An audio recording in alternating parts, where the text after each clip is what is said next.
Olá, amigos. Aqui estamos nós mais uma vez com O Mestre falou. Os homens interpretaram e nós Estamos trazendo a vocês a interpretação dos textos bíblicos. sempre com o objetivo de auxiliá-lo quanto às doutrinas da Bíblia. E o que pensamos a partir de agora, André? Pastor, naquela mesma linha que nós estávamos estudando sobre as 14 doutrinas escatológicas, já passamos pela doutrina das alianças. No outro vídeo a gente viu a doutrina das dispensações e agora vamos analisar a doutrina dos grandes reinos da terra. Primeira pergunta, por que Nabucodonosor ostenta o título de Rei de Reis? Este título não diz respeito a Deus? Vamos para Daniel, no capítulo 2, dos versos 31 até o verso 35. O Senhor teve uma visão na qual viu uma estátua enorme de pé bem na sua frente. A estátua era brilhante, mas metia medo. A cabeça era de ouro puro, o peito e os braços eram de prata, a barriga e os quadris eram de bronze, as pernas eram de ferro e os pés eram metade ferro e metade de barro. Enquanto o Senhor estava olhando, uma pedra se soltou de uma montanha sem que ninguém a tivesse empurrado. A pedra caiu em cima dos pés da estátua e os decepou. Imediatamente o ferro, o barro, o bronze, a prata e o ouro viraram pó, como o pó que se vê no verão quando se bate o trigo para separá-lo da palha. O vento levou tudo embora, sem deixar nenhum sinal, mas a pedra cresceu e se tornou uma grande montanha que cobriu o mundo inteiro. Aqui, André, o profeta Daniel está reportando-se a interpretação do sonho de Nabucodonosor.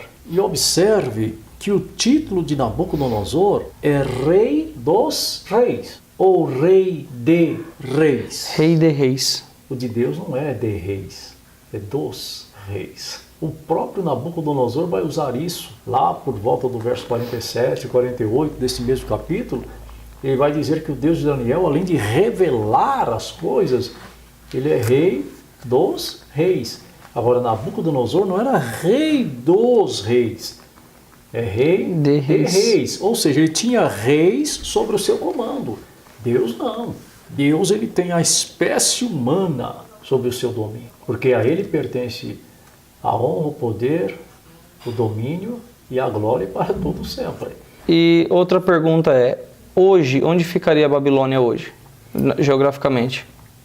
O primeiro grande reino é dominado aí por Nabucodonosor, posteriormente o seu filho, Nabonido, né? Observe que ele foi o ouro, maior reino. Durante séculos a fio, nós teólogos e pensadores e biblicistas e estudantes da Bíblia em geral, imaginávamos que se falava de 4 grandes reinos. Agora, nós esquecemos-nos de entendermos os pés e a pedra. Porque Daniel tece comentários sobre isso, inclusive no texto que o senhor mesmo leu. A Babilônia, geograficamente, ela posicionava-se exatamente na região entre os rios Tigre e Eufrates. E o Éden era exatamente esta região. Então a Babilônia se localizou exatamente na mesma região do Éden. Não só o jardim. Toda a região do Éden, que eram 4 rios, né? Inclusive estes 2. Já nos dias de Babilônia, 2 desses rios não existiam mais. Que é o Pison, né? Só existia nos dias de Babilônia o Tigre e o Eufrates. Os outros 2 já não mais existiam. O primeiro grande reino passa, que é a cabeça de ouro. E os medos persas assumem que é o peito de prata. E por que Medo-Persa? Aí é que está. Porque Dário era Medo. Mas Ciro, que governou depois dele, era persa. Assim como Artaxerxes também era persa. Logo, chamou-se então de um período do reino Medos e Persa, ou Medo-Persa. Entendi. Porque após Nabucodonosor, quem assumiu foi exatamente eles. E é interessante a respeito de Ciro, a Bíblia registra uma profecia e a fala do próprio Deus, dizendo que ele é o seu pastor, ele é o seu ungido. Ele o escolheu para tal. É muito interessante isto. Sendo ele um gentílico, já naqueles dias foram escolhidos por Deus para fazer uma determinada função. O terceiro grande reino é a Grécia, que é representada pelo ventre e as coxas de cobre. Agora, observe que os gregos, eles estenderam muito o seu território. Foram exímios conquistadores, guerreiros. Em termos de sabedoria, você acha que eles eram sábios? É aí que está a sabedoria humana, que é diabólica, que é mortal, que é letal, e a sabedoria divina. Por que os gregos são considerados na antiguidade como povo sábio? Só por causa da filosofia, das ciências que eles desenvolveram, como a medicina, a pedagogia, a história, a astronomia? Não. Os gregos foram considerados sábios na antiguidade pela forma que eles usaram de conquista.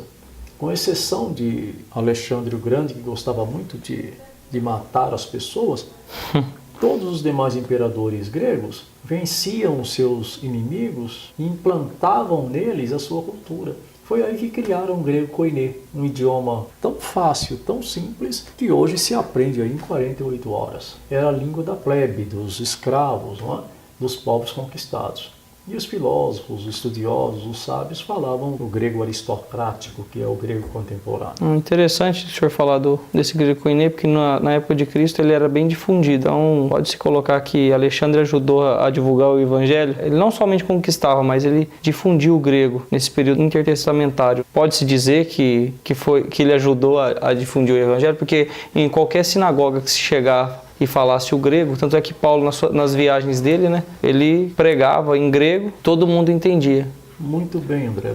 Nós só não podemos criar uma restrição específica a Alexandre.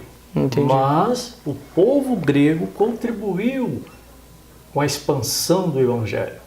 Porque sendo o território, as conquistas dos gregos muito extenso, que conquistaram toda a Europa e parte da Ásia, e tendo eles subjugado os seus conquistados pela cultura, ensinando-lhes o grego koiné, possibilitou então ao Evangelho chegar aos pobres. E Cristo foi enviado exatamente para isto. Observe que Cristo pouco falou em hebraico, ele sempre usou o koiné, porque havia uma profecia que ele foi enviado aos pobres. E os pobres não tinham acesso a um idioma dos aristocratas, dos poderosos, mas tinham acesso ao koiné. E assim eles puderam atingir. Sim, de fato, tens toda a razão. Porque com a evolução do Império Grego, se levou também o grego koiné. E levando-se o grego koiné, se chegou o Evangelho a muitas nações. O quarto reino, representado pelas pernas de ferro, é Roma. Eles dominavam nos dias de Cristo. Observe que as pernas é de ferro. O ferro, não obstante representar para alguns a forma de administração do reino, a forma dos imperadores, mas eu penso que ferro na Bíblia Sagrada representa os demônios. Personalidade, a estrutura maligna. Quando não, observe que os imperadores de Roma, qual deles não foi um endemoniado? Todos eles que perseguiram os cristãos, mataram os apóstolos, e tudo para se divertir. E Roma se deixou levar por esses imperadores. Embora tivesse lá o Senado, o parlamento em si, mas os imperadores, tal qual Nero, Calígula, Tito, Vespasiano e outros, eles sempre foram homens levados pelas forças infernais da maldade. Esse quarto reino se caracterizou por isso. E nos dias de Cristo, eles dominavam. E implantaram, para não aceitar o grego koiné, implantaram o latim. Então já nos dias de Cristo havia idiomas como o hebraico, o grego, o latim. O aramaico já tinha sido extinto. O aramaico era o idioma oficial de Babilônia. No final do reinado de Artaxerxes já não se falava mais. Cristo pronunciou algumas palavras em aramaico. Não obstante, o diretor de cineasta Mel Gibson, quando fez a apuração histórica do seu filme Jesus Cristo, né, ele fez todo em aramaico. Mas isso não quer dizer que nos dias de Cristo o aramaico ainda era o idioma usado. Não, já era uma língua morta. Cristo usou uma ou outra palavra em aramaico. Então, antes de entrarmos no quinto reino, só lembrar que os gregos deixaram um legado muito forte, como as cidades-estados, a Liga das Cidades-Estados, que eles chamavam de Delos, o chamado século de Péricles, né? E já os romanos procuraram destruir muito da cultura cristã. Nós sempre pensamos que eram só esses 4 reinos.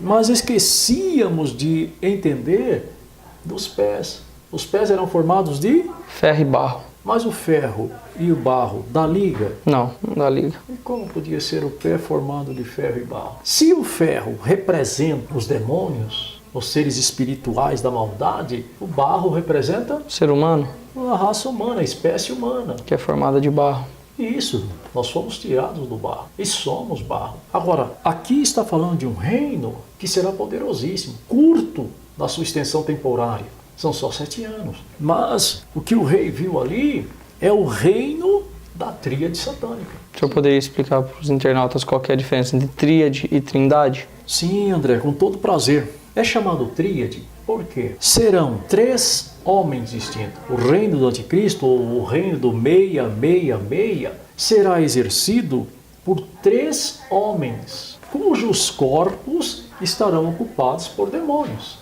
Agora, um haverá de agir na questão política, governamental, administrativa, que é o governador da nova ordem mundial, eu o chamo assim. O segundo deverá agir como falso profeta, que é a segunda besta, é a besta Certo. menor, deverá agir entre as religiões, e o anticristo, que deverá se estabelecer o trono em Jerusalém. Observe, tríade, são 3 demônios em corpos humanos reinando na terra. E os 3 não são um, porque distintos. Satanás estará comandando eles. Então já são 4. Não posso usar o termo trindade para 4 pessoas, porque Satanás é quem vai governar eles. Ele não estará aqui, mas ele estará dando as ordens, ele estará governando a sua tríade.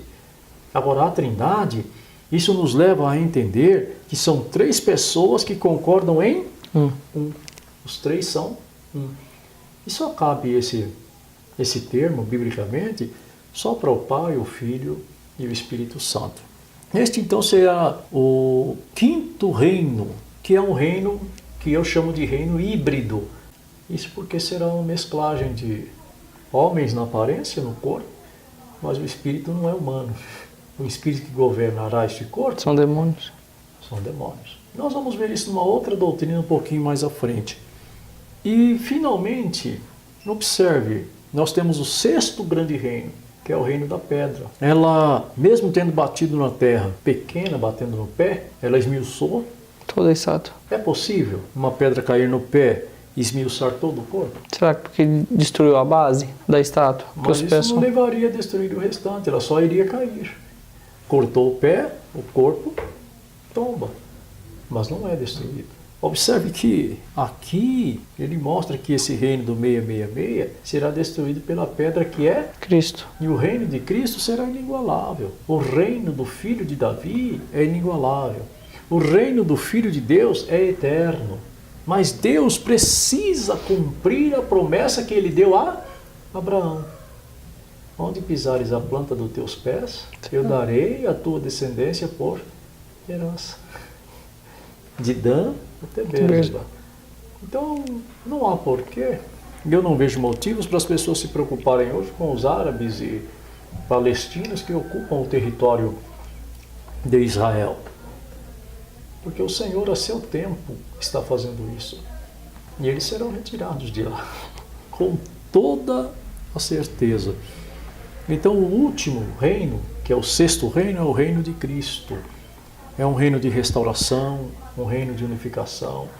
E Cristo reinará aqui conosco durante 1000 anos. Sendo assim, a você, amigo, até uma próxima. Isso porque o Mestre falou, e os homens, interpretaram. e nós. Estamos transmitindo a vocês a interpretação dos textos bíblicos. Logo, fica na paz, prossiga na fé e proceda sempre com justiça, o que é próprio do caráter e da personalidade cristã. Até lá, se Deus disser que sim.